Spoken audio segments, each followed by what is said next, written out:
This is a show that's going to be opening at the museum on July 1st and it'll run through September 16th. And it is really the first look of American art of the 1920s. And when you think about it, it's fairly surprising that this is the first wide-ranging look at this period because it is an era that has really fascinated a lot of people. When people think of the 1920s, they think of an era of a rather raucous decade of flappers, the jazz age, etc., lost generation literature, that sort of thing. But in terms of the visual arts, it's an area that's been sort of underexplored, and this is the first look. Can you tell us some of the things we'll see in the exhibition? Is it painting? Are there other types of media that will be involved? It's a multimedia show. We're going to have painting, quite a bit of painting. There'll be sculpture as well, some drawings, and then also quite a bit of photography. So like I said, it's a nice broad look at the period. And what's really getting you excited about the exhibition? What artists are in the exhibition that people may know? Well, we've got a lot of heavy hitters in this exhibition, among them Ansel Adams, which is a photographer that I'm sure a number of people are familiar with, and also the painters Edward Hopper and Georgia O'Keeffe. And in fact, Georgia O'Keeffe is the artist who's most heavily represented in the exhibition.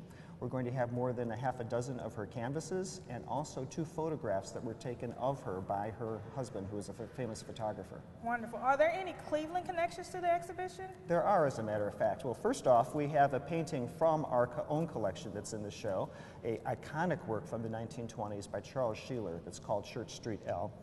And in addition, there are 2 artists in the exhibition who are actually born in Cleveland. One of them is the painter George Alt, and the other is a photographer named Ralph Steiner. The exhibition is called Youth and Beauty. What about this period was beautiful in terms of the art that we're going to be looking at? Yeah, it's an interesting title for the show because it is, as we've talked about, a very raucous decade. And it was really a time when Americans were being face to face with modern life. This is a decade when people were sort of turning back on the past, sort of a staid Victorian past, and trading it in for an exciting new era of modern life. And so I think the title references that it's an era where people are filled with a lot of youthful exuberance, looking ahead to the future, the youthful new urban landscape with industrial factories, that sort of thing. It's not a show just about images of people, but also of still life and also of architecture and landscape as well. There's a really beautiful painting that's one of the focal images of the exhibitions by Thomas Benton. Can you tell us a little bit about that work? Right. This is a painting called Self-Portrait with Rita, and it is one of the iconic works of the 1920s. In fact, it comes to us from the National Portrait Gallery in the Smithsonian Institution. And it is a work that shows Benton and his wife at a sort of a seaside resort area in Martha's Vineyard, where they went to spend summers in order to sort of rejuvenate themselves. And it's really an iconic image showing the 2 of them outdoors, enjoying the fresh air, escaping, in effect, their New York studios. Tell us about the My Egypt. It's an architectural image, so that's one of the themes of the exhibition? Right. The painting by Charles Demuth called My Egypt is one of the great icons that is in the exhibition. It's a painting that appears in all surveys of American art. It really is a great landmark, and I'm thrilled to have it in the show.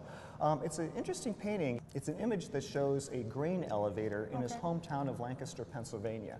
And he presents it from a low vantage point looking up at it as if it's this great monument. And the title of the painting, My Egypt, sort of refers to the pyramids of ancient Egypt. And in many ways, Charles Demuth is looking at America's new industrial landscape. This grain elevator is just one example, and seeing these as akin to the great monuments of ancient Egypt. These are America's new monuments, if you will. And it's really a wonderful painting. The image shows this grain elevator from a low vantage point looking up with all these lines radiating from it. Who thought that a grain elevator could be so beautiful? But Demuth did, and I think we're all the better for it. There's some landscapes in the exhibition. Can you tell us about one of your favorites? One of my favorite landscapes in the show is by the artist Edward Hopper, and it's called Lighthouse Hill. And it's a painting that was made during the late 1920s at a time when motoring all of a sudden becomes a popular pastime.